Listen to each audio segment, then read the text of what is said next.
স্কুলত খাবলৈ দিয়া কণী লৈ আহিলে অসুস্থ মাকৰ কাৰণে ডাক্তৰে কৈছিল মাকৰ কাৰণে প্ৰয়োজন প্ৰটিন জাতীয় খাদ্যৰ। চৰকাৰী স্কুলৰ তৃতীয় শ্ৰেণীত পঢ়া সৰু ল'ৰাজনে প্ৰতিদিনে মাকৰ কাৰণে স্কুলত দিয়া কণী লৈ আহে অসুস্থ মাকৰ কাৰণে। এই ঘটনাটো শুনাৰ পূৰ্বে যিমান পাৰে ভিডিঅ'টো শ্বেয়াৰ কৰি আপোনাৰ সন্তানক এই কাহিনী শুনিবলৈ দিয়ক। শিশুটিৰ বয়স মাত্ৰ 9 বছৰ, নাম অমিত। যি সময়ত পখিলা খেদা বয়স, সকলো শিশুৰ সৈতে খেলি থকাৰ বয়স, ঠিক সেই সময়তে অমিতৰ মূৰত এক সাংসাৰিক চাপ। অমিতৰ মাতৃ সাবিত্ৰী দেৱী দীৰ্ঘদিনৰ পৰা যক্ষ্মা ৰোগত আক্ৰান্ত হৈ আছিল মাতৃ। চিকিৎসকে স্পষ্টকৈ জনায় যে সুস্থ হ'বলৈ হ'লে নিয়মিত প্ৰটিন জাতীয় খাদ্যৰ প্ৰয়োজন মাতৃৰ, আনকি প্ৰতিদিনে কণী খোৱা জৰুৰী।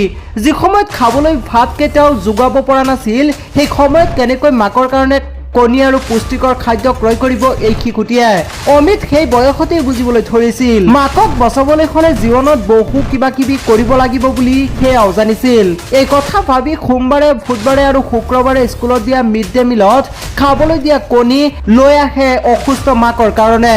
অমিতৰ প্ৰথম কাম স্কুলৰ পৰা উভতি আহি মাকৰ হাতত কণী উঠুৱাই দিয়া। অমিতৰ এনে কাণ্ড চাই মাকে প্ৰশ্ন কৰে, অমিত, কণীটো তুমি খোৱা নাই কিয়? তুমি সৰু মানুহ, তোমাৰ এনে খাদ্যৰ বহুত প্ৰয়োজন। লগে লগে অমিতে মাকক উত্তৰ দিয়ে আৰু কয়, মা, চিকিৎসকে কৈছে তোমাৰ প্ৰটিন জাতীয় খাদ্যৰ বহুত প্ৰয়োজন। মই কাইলৈ স্কুলত খাম। তুমি যদি সুস্থ নোখোৱা তেনেহ'লে মোক কোনে স্কুললৈ পঠিয়াব?